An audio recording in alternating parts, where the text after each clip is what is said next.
There was quite a shift from Premier Doug Ford here at Queen's Park today when he met with Toronto's mayor and addressed the city's budget woes. Ford needs a win. It's been a tough few weeks, and he wants to change the channel from the Greenbelt scandal that has been plaguing his government.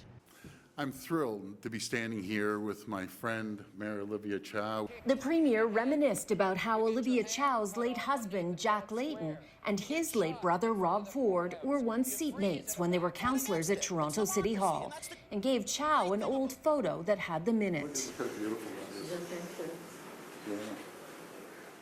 Always tried to make me cry. You would never know that Doug Ford once warned Torontonians not to vote for Olivia Chow as mayor.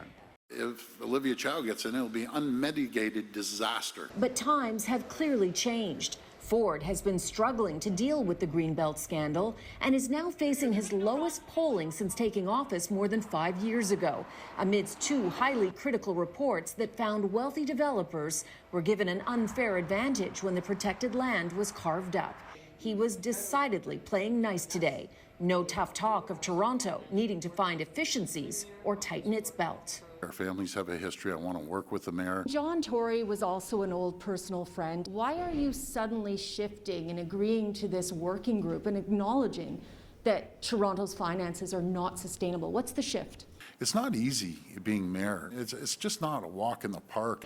Just before the meeting, Doug Ford's government announced $26.4 million in funding for Toronto to help it with housing for the increasing number of refugee claimants, an issue Mayor Chow has called a crisis, particularly since asylum seekers were forced to sleep on the streets.